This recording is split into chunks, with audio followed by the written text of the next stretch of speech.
Good morning. My name is Carol Rosen. In 1974, after being a sixth grade school teacher, I was introduced to the late Dr. Wernher von Braun in the U.S., the father of rocketry.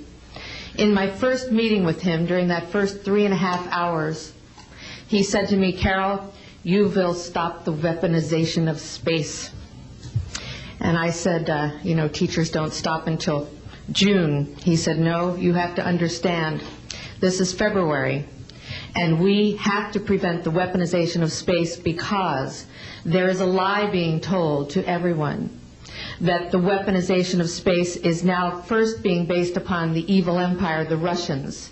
There are many enemies, he said, against whom we're going to build this space-based weapon system, the first of whom was the Russians, which was existing at that time. Then there would be terrorists. Then there would be third world countries. Now we call them rogue nations or nations of concern. Then there would be asteroids. And then he would repeat to me over and over, and the last card would be the extraterrestrial threat.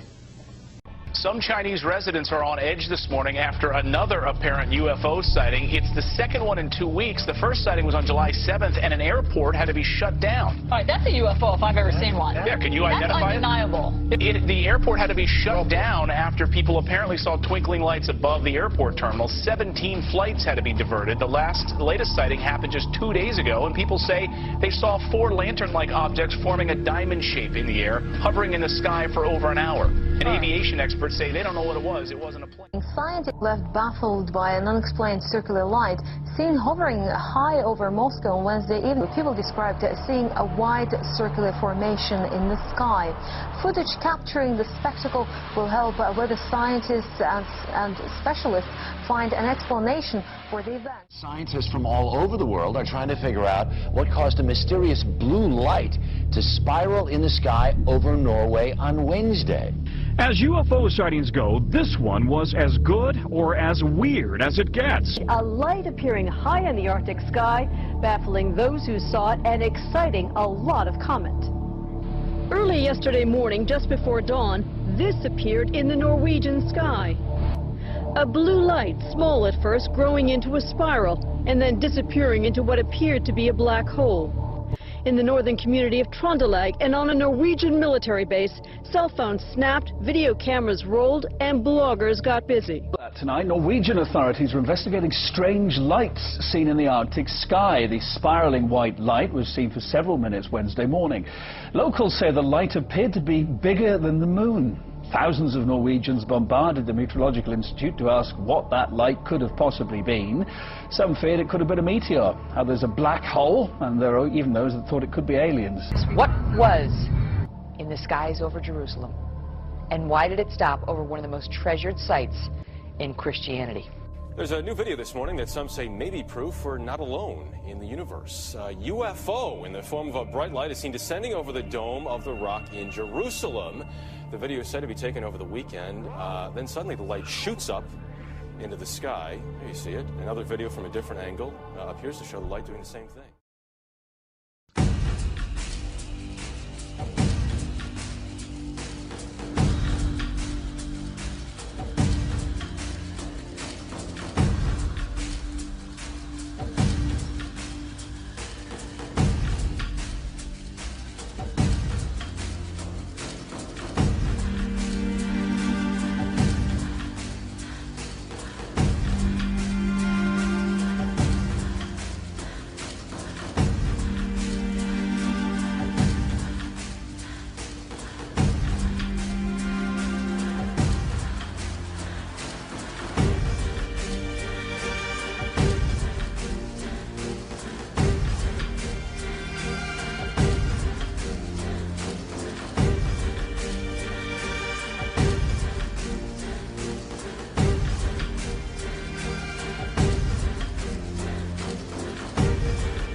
And then he would repeat to me over and over, and the last card, the last card, the last card would be the extraterrestrial threat.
Mr. Prime Minister, Mr. Defense Minister, General, allow me to introduce myself. My name is François Rousseau.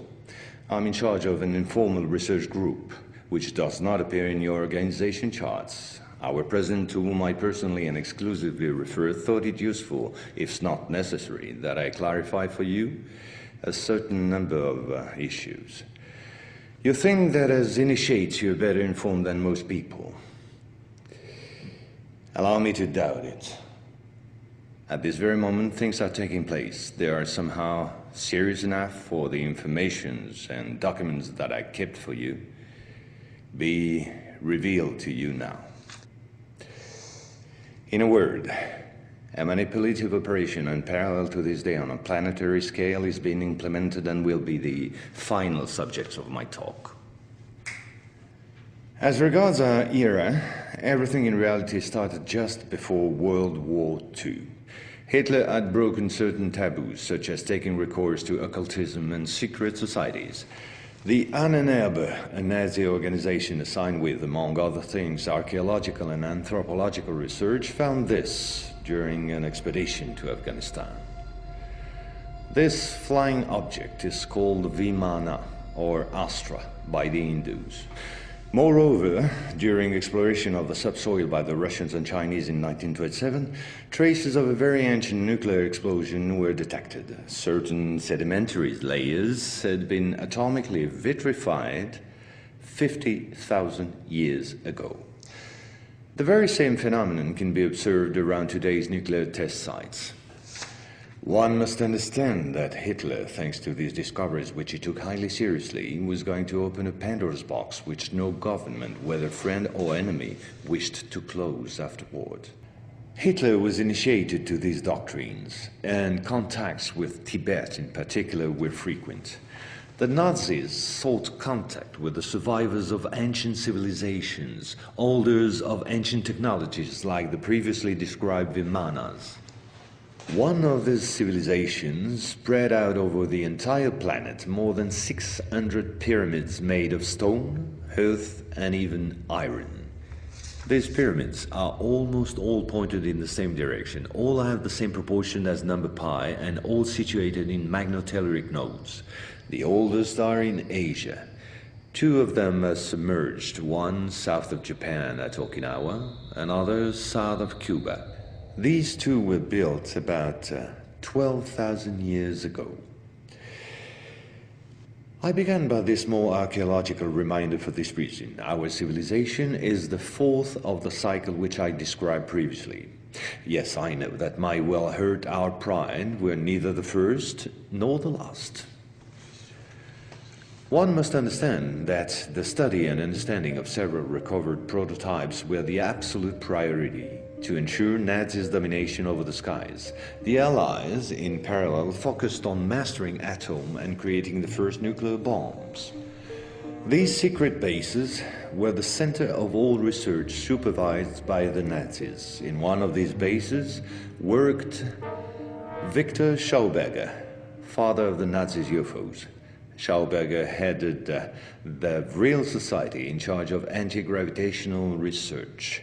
He died in 1958 in Texas, while working under protection of the United States on the improvement of his own flying saucers, which have since become American. You will quickly understand that 70% of unexplained aerial phenomena are human in origin and in no way extraterrestrial. Once World War II was over and Nazi technology had been systematically plundered by both Americans and Russians, the first challenge was to carry on and even complete the Nazis' research in great secrecy. The program, called Project Rainbow, especially known for the Philadelphia experiment, was the immediate proof. Mathematician von Neumann, who collaborated with Albert Einstein and Nikola Tesla on behalf of the Navy, succeeded in accidentally teleporting a Cannon-class destroyer escort, the USS Eldridge. These photos, supplied by Morris K. Jessup before his suspicious death, are rare testimonies for this unique experiment. In the same time, the first Indo-Aryan technology prototype trials did not go by unnoticed. The military had come up with a more efficient parade than secrecy.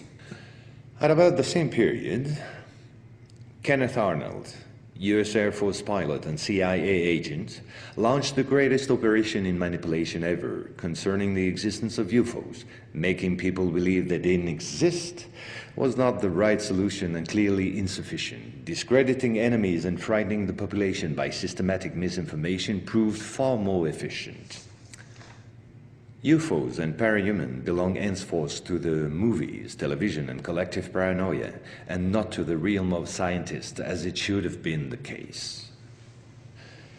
In May 1947, the American Secret Services discovered the existence of an ancient terrestrial UFO secretly recovered by the Russians, which had crashed into the Altai Mountains along their border with Mongolia. Tension between the two blocs immediately rose a serious notch. The discovery was spectacular, and so not to lose face, the Pentagon, in tandem with the CIA, decided to tell lies and imagine a huge bluff to convince both the Russians and the world at large that they too recovered a UFO in Roswell in July 1947. Of course, it wasn't true, but the bluff worked all the same. In June 1965 has appeared this in a satellite report in the area of Deception Islands, south of Argentina. The Russians tried to sabotage the refloating operation in vain, despite the violence of the confrontation. The flying object was finally brought back to Edwards Air Force Base in California. And 10 years later, the first anti-gravitational drone using magneto-hydrodynamic propulsion, or MHD, made its debut test flight in the desert around Edwards Air Force Base, where a number of prototypes came into being. The Belgians got a small glimpse of so-called UFOs in 1989 and 1990. The incriminating model was a triangular-shaped Astra TR-3B or XR-7, capable of flying in total silence at more than Mach 10. Now I would like to speak to you about another concrete application of such technology, the B-2 bomber, whose development started in 1982.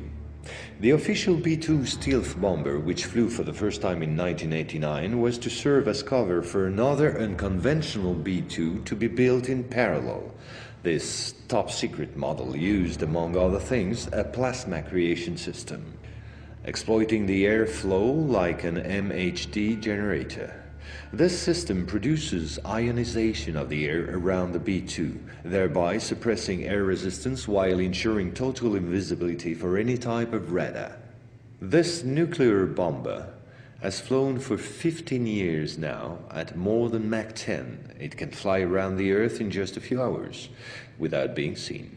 Naturally, such military research was to give rise to many commercial spin-offs. Over the last 10 years, we've seen the appearance of dozens of non-lethal armaments like E-bombs or electromagnetic bombs, as well as, of course, microwave weapons and powerful lasers. The US Department of Defense, through the multinational Raytheon, decided to invest a gigantic amount of money in an experimental program called HAARP, or High Frequency Activate Auroral Research Program. And it was quite a program. Officially, the base in Alaska studies the ionosphere. In truth, the real possibilities of the installation are enormous. Climate manipulations, deep detection of underground base or deposits, silent and remote destruction of any object, and most important of all, manipulation of human behavior.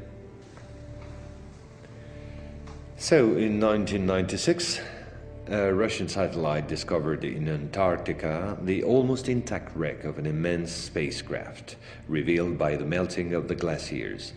The ice samplings indicated a crash date some 24,000 years ago. At the same moment, a volcanic eruption on the Deception Islands, the same islands as before, forced the Russians to request help from the United States, given the urgency and importance of recovery of the vessel. In the end, they suddenly dropped it all and evacuated the zone in panic. The device was finally destroyed by the Russians, extremely upset by the situation, which was no longer working to their advantage. No country will have such opportunity again. And this foolish action, as bad losers on the part of the Russians, was only to reinforce the position of the Americans as regards extraterrestrials. If this account seemed somewhat long despite my efforts to simplify, it was absolutely necessary to get to the subject I mentioned previously.